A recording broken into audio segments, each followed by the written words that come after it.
Well, we're going to be looking at section 1.1, the real number system. A lot of these things you guys are going to be already familiar with, but really getting them back into your mind is going to be the key thing because we're going to be using a lot of these skills throughout college algebra. And so we want to make sure that we understand how to manipulate and what kind of numbers we're manipulating and then the properties that we're using. So you can see we're going to be taking a look at the sets of real numbers and all their subsets. We're going to look at the real number line. You'll do fine with that. That's not going to be a big deal. We'll get through that pretty quickly. Order on the real number line. Again, you should be able to handle that pretty well. Sometimes fractions give us a little bit of trouble, but nothing too major. So really objectives 2 and 3 should be fine. Then we're going to be looking at set builder and interval notation. So different ways of writing intervals of notation, whether it's set builder or in this idea of interval. So, and then the very last thing is absolute value and distance on a number line and sort of looking at some unique ones there. So let's go ahead and jump in and look at the real number system. Now, when we talk about the real numbers, what we're talking about is really any number that you can think of. Now, coming out of whether it's Algebra 2 or pre-calc, you've been exposed to complex numbers. And so I can't just say it's any number that you know of because you know numbers beyond the real number system. But these are the numbers that typically we use in a day-to-day life. So it's not going to be your complex. So you'll see a big capital R a lot of times to represent the real number. So when you see that, that just means all reals or the real number system. And just to give you some examples, what we have is we have like negative numbers would be fine. We have numbers like pi that are sort of weird, zero, decimals, whether they are repeating or maybe they're just what we call terminating. Radicals would fall into this. So really, it's a infinite number of numbers that fall in the real number. So what we would say is all numbers are real except those imaginaries, those complex. So just the real numbers. Now, the real numbers have these subsets. And so it's like a family tree, if you want to look at it like that. And so the real number encompasses everything. But inside of reals, what we have is a subdivision. A real number is either rational or irrational. So we've got to make sure we understand the difference between the two. When we say something's rational, we have this word ratio, which is a comparison of two numbers. And so that's going to help us remember what a rational number is. So we use sort of a capital Q for rational. So if you see that, that simply means rational.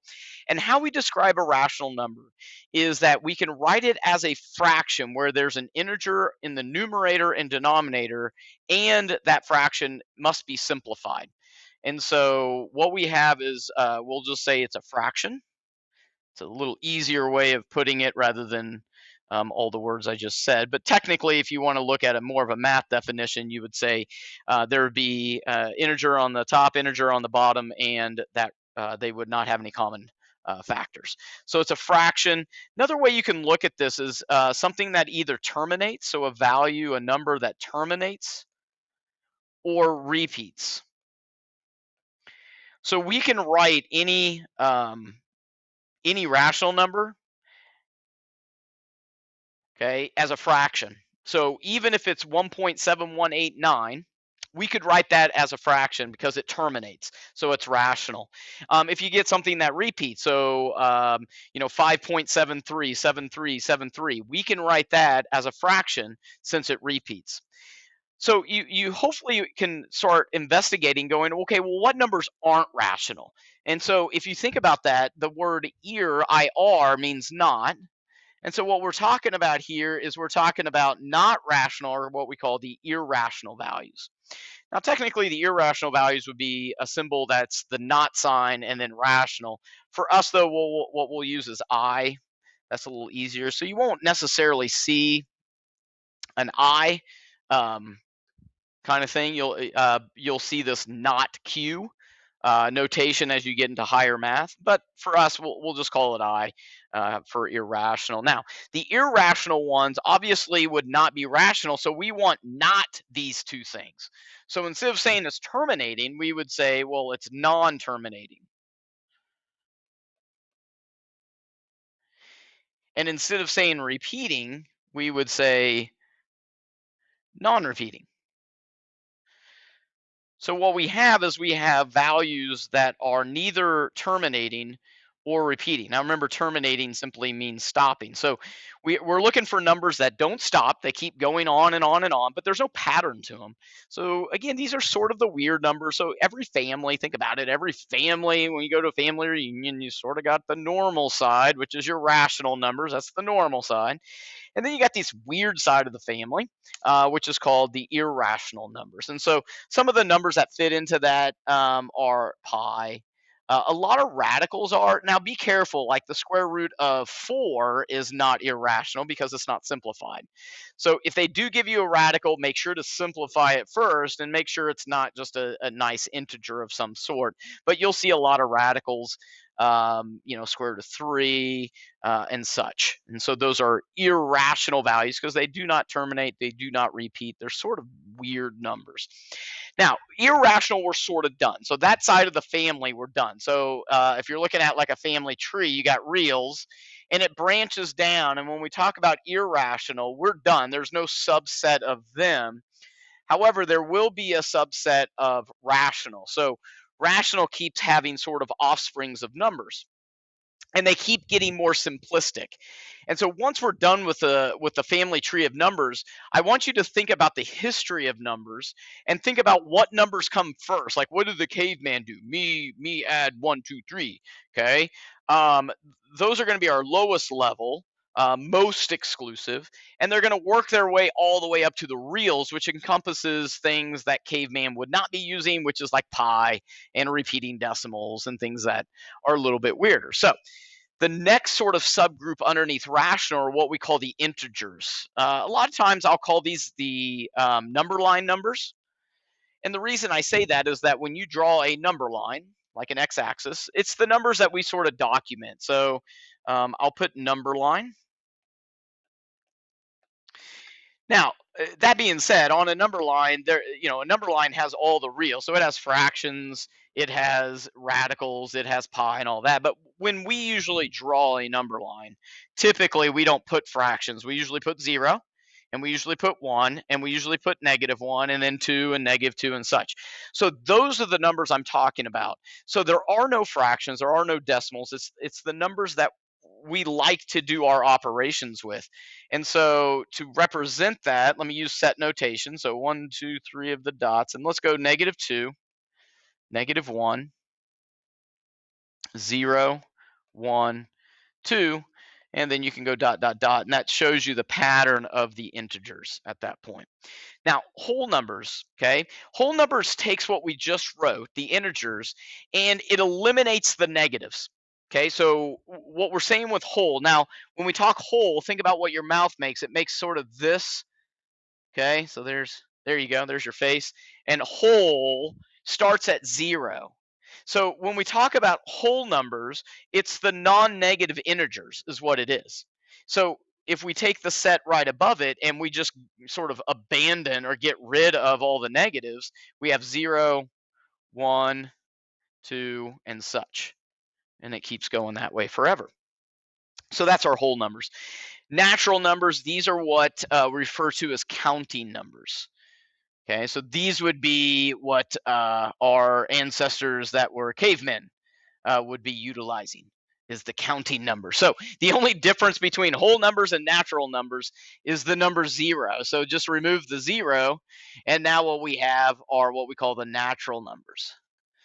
And so it looks something like that. Okay, so now look at this sort of in reverse. When you were young, instead of caveman, just think of yourself. When you were little, what's the first type of numbers that you started learning?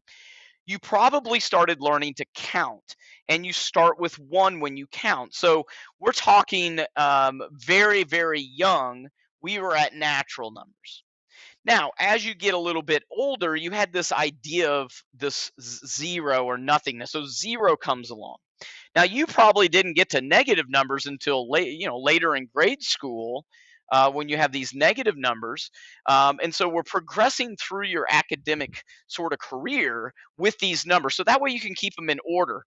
And then if we go back and just say, okay, well, where did the other ones come from? So all of these were subsets of rational. So rational fractions. So think like fifth grade, fourth grade, those type of times where you were utilizing fractions. That's going to be rational. Then you get into sort of some algebra and in middle school or high school, and what you get is you get the irrational numbers at that point, which encompasses all. Then the reals is really just showing it's everything at that point. So that will help you keep the order of sets of real numbers. Here's a Venn diagram to show you that as well, with some notation and some examples as well that you can look at. Now, just to practice some of these really quickly, I'm just going to sort of, it says consider the set. We're just going to put what set it belongs to, not all the sets, just what is the most exclusive that it belongs to. So when we look at negative 13, well, let's do all the sets, I guess. So negative 13, you can either start at the bottom and say, is it a counting number? No, and go from there. And then once you answer yes, it's everything above it. I like starting at the top. Okay. And so when I start at the top, I'm going to go, well, all of these numbers are going to be real. So each of these would fall into my real category. So all of those. So we're not going to maybe do them all. You maybe do them all, and I'll verbalize the answers. What the ones that we're going to do here just in this video lesson is let's start with negative 13. We'll do that one. We'll do the square root of 3. We'll do this one, that one for sure, and let's do maybe that one as well. So we're going to do those 5, and I'll save the other 4 for you to try, and I'll give you those answers here when I'm done. So negative 13 is definitely real, and so we come over here and we put negative 13 as a real number. Then the question is it weird, irrational, or is it fairly normal? In other words, does it repeat or terminate? Well, negative 13 is a very normal number. It terminates. There's nothing keep going on and on. So that is a rational number as well. And then we go, well, is an integer. Would I put that on a number line? Well, if I made a number line go far enough to the left, yes, I would. And so there's no fractions, no decimals. It's an integer. Is it a whole number? Now remember, whole are non-negative. So immediately we answer no. And I don't need to check natural because as soon as I answer no, there can't be anything below that. And so there's no way it's a counting number. So there's negative 13. Let's do negative 5/3. Well, again, negative 5/3 is definitely going to be real. All of these are going to be real. So negative 5/3. Then my question is it rational or irrational? Now, going off of the description of rational, remember ratio means a fraction, a comparison of two things. So if you've been given a fraction, then what you have is a rational number. So just by the definition of rational, I know that negative 5/3 is going to be rational. Now the next one is an integer. It's something I would put on a number line, not unless I had to. So remember, integers are not fractions, they're not decimals, and so at this point I answer no. And if it's no for integers, it can't be whole or natural. Let's go to the square root of 3. Okay, the square root of 3. Now you can put in your calculator and get a bunch of decimal points, but hopefully what we can recall is the square root of 3 is not something that we can simplify very easily. And so the square root of 3 doesn't come out to be pretty. And if it doesn't come out to be pretty, it's what we consider a weird one, and so it's irrational. Okay, I could not write the square root of 3 as a fraction where the numerator and denominator are integers that are simplified. So there's your definition, though it's irrational. Now, once it's irrational, you're done. Okay, it can't be anything else because that's on the other side of the family tree. If we look at the blue 1.9537 repeating, this is really what gives it away, is repeating. Anything that repeats, we can write as a fraction. There's a pattern to it. Even though it looks ugly, it's normal. Okay, and so in this case, it's definitely real. So all the numbers are real. So I'm going to write that down here, 1.9537 repeating. But it's not going to be irrational, even though it looks sort of weird. It has a pattern to it. And so in that case, we could write this as a fraction, and it would have a denominator that would end in a 99, and that's interesting how those work, but that would be our rational number right there. Now, the next question is, would it be on a number line? Well, it's on a number line, but would we write it on a number line? I don't think any of us would write that on a number line if we're trying to do it. So it's not an integer because it's a decimal or a fraction. So we're done there. Now, here's where I was talking about be careful. So we see a radical square root of 4 and we think, oh, irrational like the square root of 3. But the square root of 4 is simply 2. So make sure that you slow down a little bit on Hawks and that you evaluate this first if you can. And then look at this as more of a 2 rather than the square root of 4. So 2 is definitely real. And it's not weird. It's actually quite normal. It terminates. Is an integer? Well, yeah, absolutely. It'd be something I would definitely put on a number line. There's no fractions, no decimals. Whole number, is it a non-negative integer? Sure, it's non-negative. And then is it a counting number? I bet you I can get there. And so it would be a counting number, a natural number as well. So being able to classify the numbers and understanding what a rational number is, irrational, and integers are going to really help you through college algebra, because these are going to be a lot of the numbers we're going to be manipulating with a lot of properties. Okay, now let's move on to the order of a number line. And again, this is something that we'll go through very quickly because I think you guys are already going to be very strong at this from past experience. So the real number line is a depiction of the set of all real numbers. So we talked about that. Is it really all reals, whether it's rational or irrational? To the right of are what we call the origin, and the origin is the value of 0. And so to the right, what we talk about is we have positive values, and to the left, we have negative values, okay? And so at a given point, that's called a coordinate, and we can plot some points. And so what we want is just to make sure, which you guys probably already know, that the positives are to the right and the negatives are to the left. Now, how are we going to use this? And again, what you're going to do is just sort of drag these and place them on a number line on Hawk. So you'll have great success with this. But it says plot the numbers 101, 106, and 107. So they'll give you a number line such as this, and you will drag a dot to 106 and you'll leave it, and then you'll drag a dot to maybe 107 and drag a dot to 101 and you're done. Again, most students, not too many issues. Some little issues with fractions sometimes, so you just want to be careful that we understand, especially with negatives, which side it goes with respect to another fraction. So when we look at 1/4, obviously it's going to be a quarter of a way between 0 and 1. Then we look at like -1/2. It's in between 0 and -1. And then -3/4 is actually smaller than -1/2, so to go over here. So just be careful with the fractions. Not a major deal. I think you'll have a lot of success on those.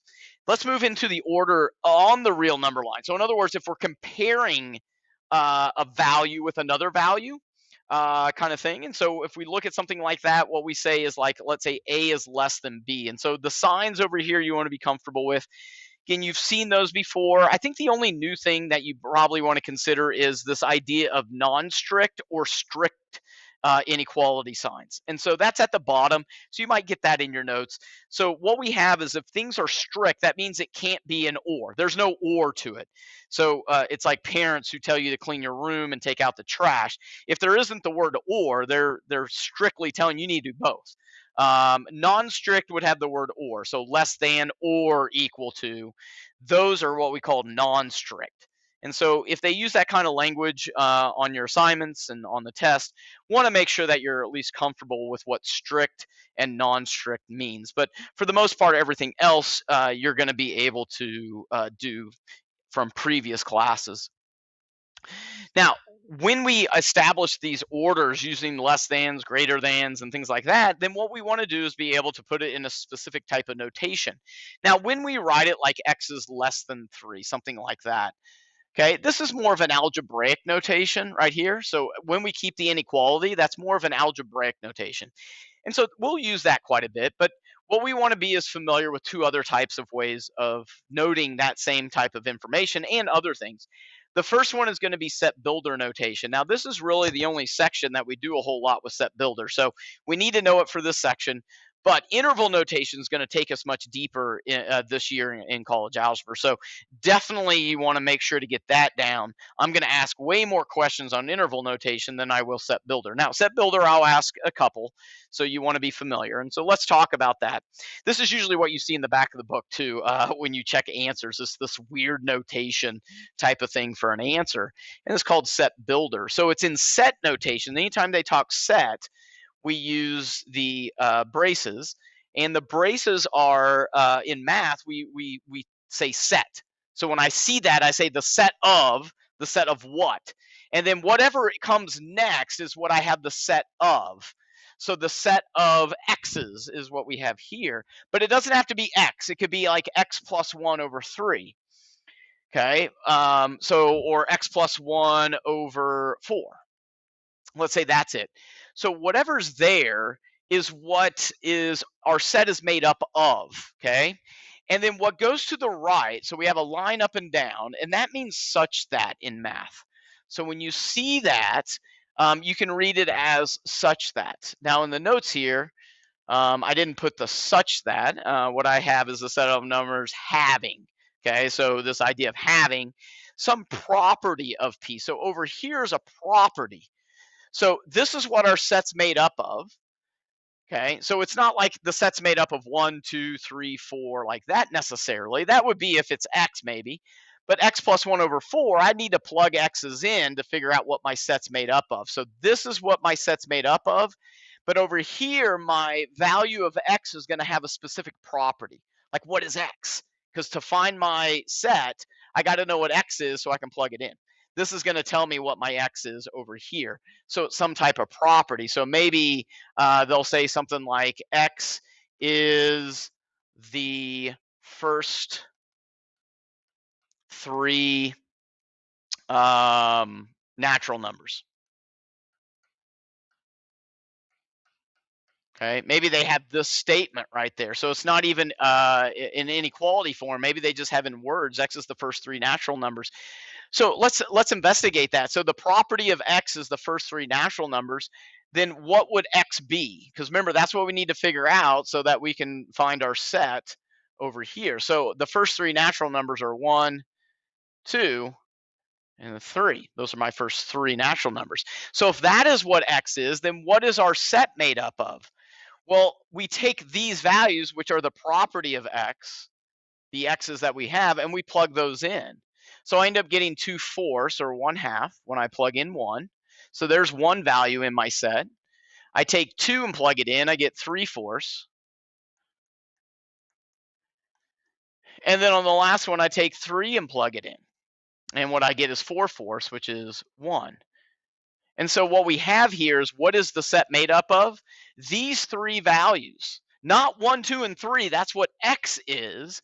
But my set is made up of this quantity over here. So we got to plug those. We got to figure out what is x, and then plug those into whatever our set is made up of. Now, interval notation is a way of describing a certain subset of a real number as well. And that's one you probably have seen before, but we end up using braces and parentheses. And so we'll see that in just a moment. Okay, but let's move on, look at more set builder, because this is the weird one. So we'll definitely do these 3 examples. You might pause, try to work them out yourself, or wait and just see what I do here. And then we'll move into some interval notation and do that next. So first off is the set. How do you read this? Anytime you see the braces, you say the set. So we got the set of all x's. Okay, so the set of all x's such that, and now we have a property, x is an even integer.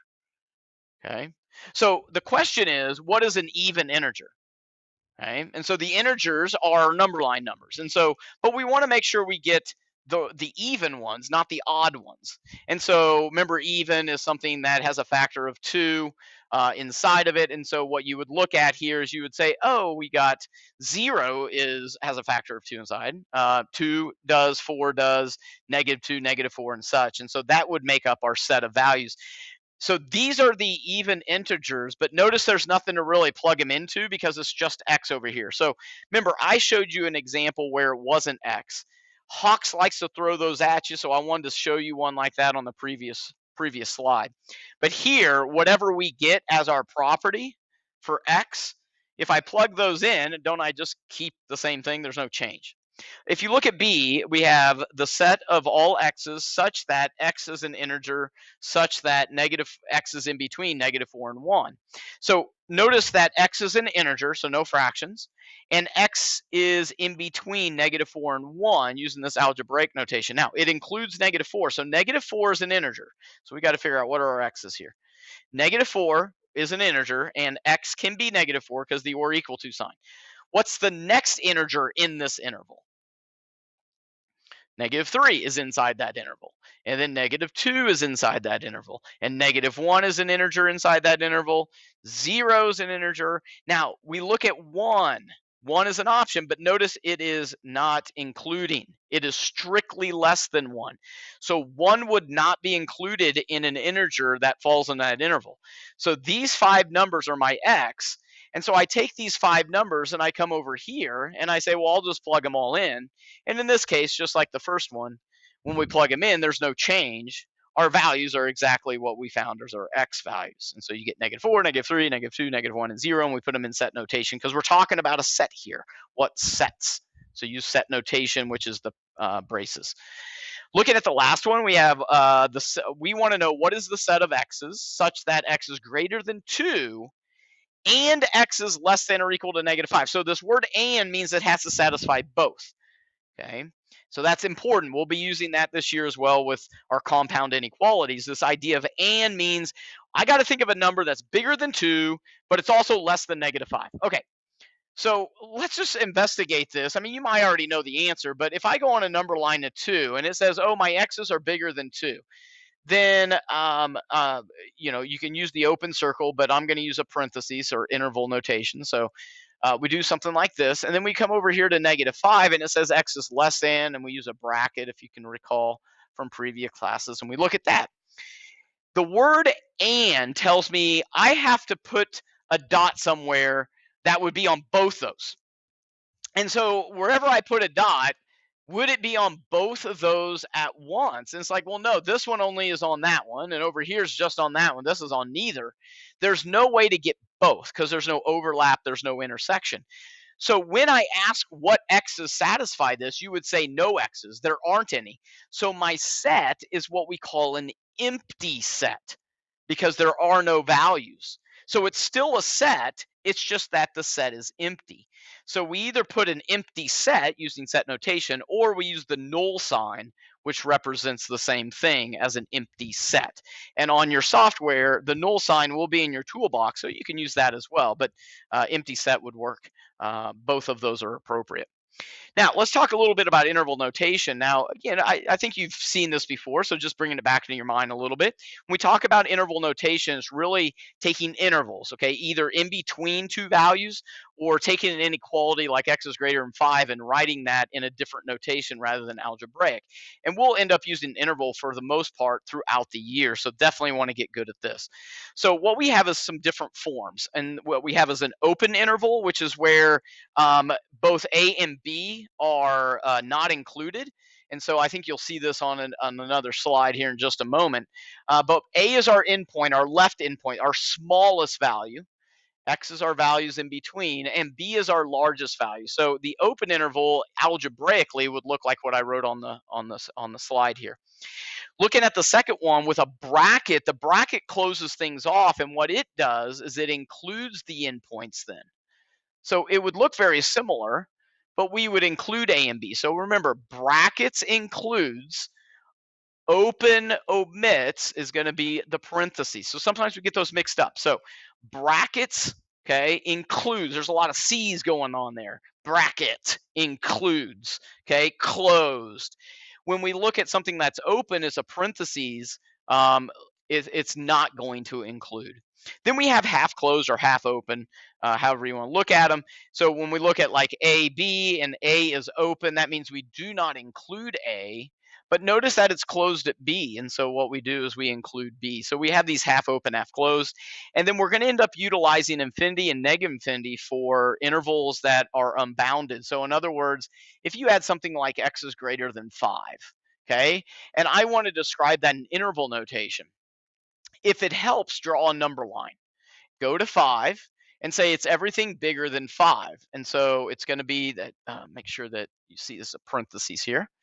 So we're going to have a parentheses, and then everything's bigger than 5. So it looks like this. Now, where do we end up? Like, what's way out here somewhere? And that's where we get this idea of infinity, or negative infinity is way over here.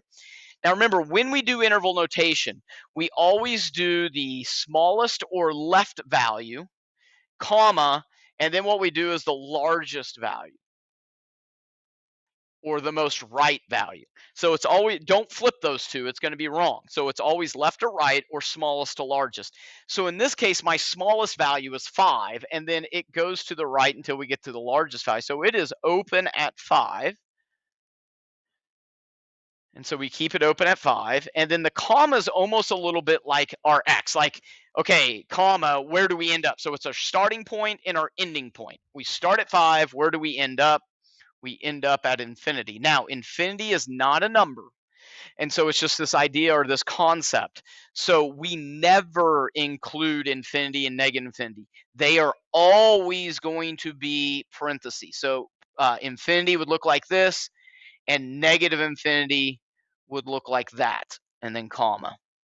Okay, so negative infinity is the smallest we can have, infinity is the largest, so it's going to look like this. So don't flip-flop those two, and do not use brackets. That includes.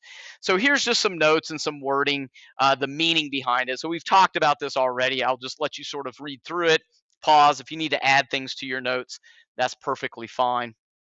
But let's go ahead and move on and take a look at some examples. And so here what we have is A says all real numbers strictly between -5 and 8. So that's where that word strictly comes in. And so when you see the word strictly, what we're talking about is less than or greater than. There's no or equal to. Okay. So in this case, we want to know all the numbers in between -5 and 8. So X is going to represent all my numbers, and it's going to be sandwiched in between -5 and 8. So I'm going to show you the algebraic way. And since it's strict, I'm going to keep those open. Okay. Now, what we want to be able to do down at the bottom is put this in interval notation and then set builder notation. And then set builder, we're going to end up using this algebraic here in just a moment. So be ready for that. But for interval, once we get here, it's going to be open. And the way I know it's going to be open is because it is strict. So this right here tells me it's open. And then -5 is my smallest value. Then a little bit like my comma is like my x, or okay, it's like the middle, and it's like where do I end up? And that is at 8. So I started at -5, I ended at 8. This inequality is the same. It's going to be strict, so it's going to be a parentheses or open. And there's our interval notation for the first one. Okay, so it looks something like this. Now set builder notation, okay, because this is a little weird. Set builder notation, what we want to do is we've already wrote it in algebraic. I'll put it back up on the board for us. So here's our algebraic. Really all you do is this is the property. The algebraic notation is our property. So if you sort of work backwards, that's the property of x. All we've got to do is put an x and put our set notation, not a semicolon, sorry. And so we put our such that, and then our x and our set notation. So that's how you would end up doing set builder, is you would utilize the algebraic notation, okay, to write it in set builder notation. Now, the next question is the interval is blank at the left endpoint. So is it, in this case, it's going to be, is it open or closed? Well, it's going to be open at the left endpoint, and it's also going to be open at the right endpoint. Okay, so just keep that in mind. It's good practice. So I'm going to go a little quicker through. And so if you want to give these next three a shot, you can pause, work through, and just sort of check your answers.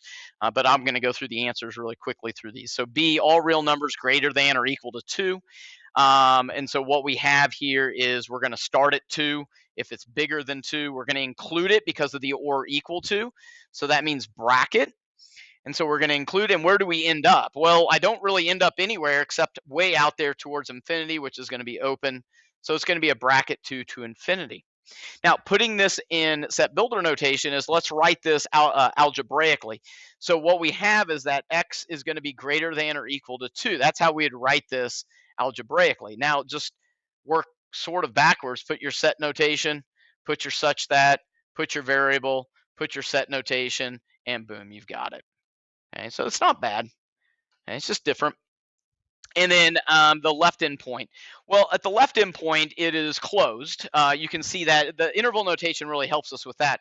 So the bracket means it's closed, the parentheses means it's open. So we should have a closed for the left and an open always for the parentheses with infinity on the right-hand side.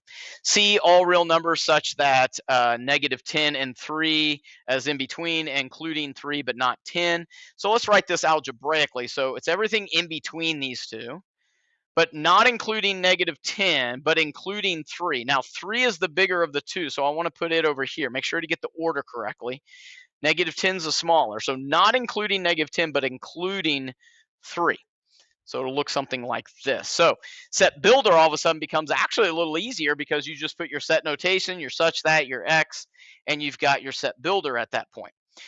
As we look at interval notation, it's open at -10, so it's a parentheses, -10, and then it's going to be closed at 3. So 3 is our largest value, and we're closed off there. And so we end up getting the interval notation -10 to 3, closed at 3. So we have the left one is open, and our right one is closed. Looking at the last one here, it says the entire set of real numbers. So in other words, all numbers. So I go to the left forever, I go to the right forever. And so really what we say is for something like interval notation, we would use -infinity and infinity. Just make sure it's open on both. And so what we have is the answer -infinity to infinity. Now, when we do set builder notation, it looks something like this. So we take the interval notation, and we go -infinity, and my x value is in between those two, and then again work your way backwards and the such that and your x, and then your set notation again. Okay, and so you can see that. Now it should be open at both left and right because we're dealing with infinity and -infinity. So that would be our answers for those two. Okay, final thing is looking at absolute values. The definition of absolute value is huge. I would say when I say absolute value, most of you are going to understand it deals with distance. Now, I'll probably end up using the word magnitude once in a while, but you can see at the bottom it means the distance as well. Magnitude is distance is non-negative. That's what magnitude means. So same thing, interchangeable. But when we talk in absolute value, what I want to make sure is you get this down. The absolute value is actually a piecewise function. So when you see an absolute value, you've got to consider there are two different cases to consider. Either what's inside the absolute value is positive. So here's the condition. If A is non-negative, I should say. So if A is non-negative, 0, 1, 2, 3, 4, 5, and such, and even fractions and stuff, but if it's non-negative, then isn't our answer just what's inside the absolute value? I mean, think about it. If I say what's the absolute value of 7.3, the answer to that is simply, since 7.3 is positive, isn't the solution just what's inside, which is 7.3? So case one is what we call the positive case. This is case one. And our answer is just whatever's inside. We don't change anything. We just get rid of the absolute value sign. So these go away. Goodbye, goodbye. And we're left with whatever's inside. That's when the inside is known to be positive. If the inside is known to be negative, or we can assume it could be negative, so such as case 2 here, so this is case 2, then think about what we do to that number. So let's do like the absolute value of -4. You guys totally know that the absolute value of -4 is 4. That's not an issue. But if you want to go off the definition, because the inside is negative, we want the complete opposite of what's inside. So we want the complete opposite of what's inside, and what's inside is a -4. And so I'm going to do a -4 here. And then what is a negative times a negative? Well, that's a positive, which you would have said the answer. So I'm obviously taking a little bit longer of a journey there, but I want to show you this as we get into more complicated absolute value problems. So if what's inside is positive, and we know that, then the solution to the absolute value is simply what's inside. So even if I do something like this, and I do what's the absolute value of a positive face? If the inside is known to be positive, then my answer is simply whatever's inside. However, if it's a negative case, so let's say the inside of an absolute value is negative. Okay, we're like, it's negative, that's in there. Then I want the complete opposite of what's inside. So whatever the inside is, I want the complete opposite, and that's case 2. So absolute values deal with magnitude, you know that, which is non-negative, could be 0, no distance at all, just you don't go anywhere. And how you find the distance between 2 points. So at the very bottom, you can see that underlined. Make sure to get that in your notes. Given 2 real numbers, the distance in between them, but simply the magnitude of their difference, or the absolute value of their difference. So it doesn't matter the order, A or B. You can put the right one first or the left one first. It really doesn't matter because the absolute value makes it non-negative. So you just take the 2 numbers and subtract them and take the absolute value, and that would be your distance in between those 2. Okay, so that's how you find the distance between 2 points. Now, there are some properties of absolute values. First off, the magnitude or the absolute value of a value is always either zero or or positive, so non-negative. So that's one. You guys knew that. The absolute value of the opposite of a value is the same as the absolute value. So the magnitude, in other words, so I can either walk 3 feet to the left or 3 feet to the right. It's still just 3 feet, kind of thing. That's what it's saying on 2. And there's some other properties here like 3, 4 and 5, and number 6 is called the triangle inequality because it's a reflection of the fact that one side of the triangle is never longer than the sum of the other two sides. So you might have experienced that a little bit in geometry. We don't use it a whole lot in college algebra, but that is something that if you take further math, you'll end up encountering again. But for us, now I will say number 7 we are going to see. You will have a problem for this. And so what that is that the distance between 2 points is the same whether we start with the largest number first or the smallest number first. Okay, so the order really doesn't matter, and so we'll be using that idea as we find some of these values. So really, you could probably work through most of these. You're going to be perfectly fine on. D and E I put stars because these are going to be the unique ones. Now, C could give you some trouble. I'm going to go through it, but let's go through A really quick. So if we're just going to simplify this, really just do what's inside the grouping symbol. So it's 21 minus 7, which is 14. What's the absolute value of 14? 14. B is what's the absolute value of negative pi? Well, we have a property that says the absolute value of negative pi is simply positive pi. Okay, you know that. Now on C, be very careful. Don't distribute a negative. We got to do what's inside of a grouping symbol before we do multiplication. Aunt Sally told us that. So here we've got to go ahead and do what is the absolute value of negative 3 first. The absolute value of negative 3 is 3. So what we get is we get 3 here, and this is saying what's the opposite of that? That's what that negative is what's the opposite of the absolute value of negative 3? Well, if 3 is the absolute value of negative 3, the opposite of that is negative 3. Okay, so don't distribute that negative. You would end up getting a different answer. Now I'm going to skip D and E real quick. Let's go to F real quick. Okay, F, the absolute value of negative 5/8. I just wanted to show you the property. You would have known it's 5/8, but you can split that up, whether it's a quotient or a product, and do the absolute value of the top and the absolute value of the bottom. And what you get is 5 on top and 8 on the bottom. Okay, so nothing too tricky there. D and E, here we go. Because we do not want to use a calculator. We have to have an exact solution here without using a calculator. So it's not like I can just type in the square root of 11 minus 3 and that's going to be my answer, the absolute value, that's going to be my answer. I need to leave this as exact. So in other words, leave it as the square root of 11 and 3 or 13 like on E. So if we look at D, the question is this. This is what you got to ask yourself. When I have an absolute value, I have two different cases. Either the inside is positive or the inside is negative. If the inside is positive, then our answer is simply whatever's inside. If the inside is negative, we want the complete opposite of what's inside. That's by definition.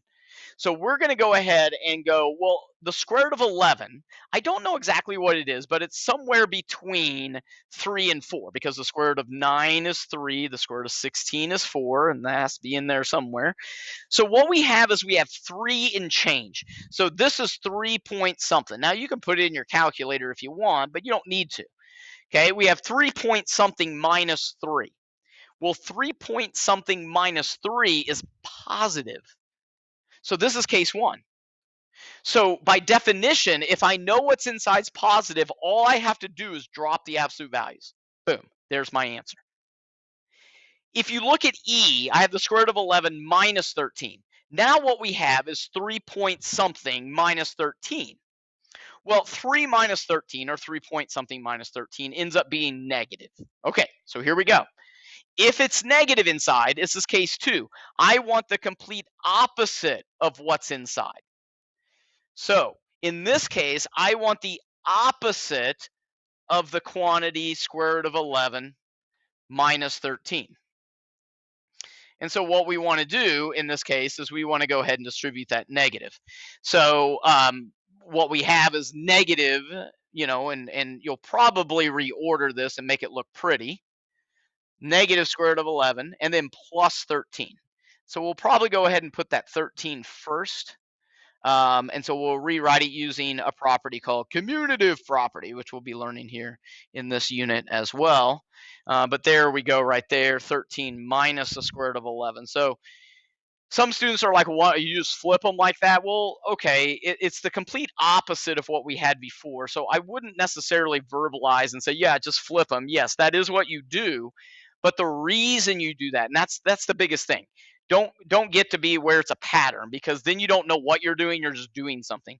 Understand why you're doing it. And that is what we're talking about here, is that by definition of an absolute value, we want the complete opposite of those two terms, which is why the 13 becomes positive and the square root of 11 becomes negative.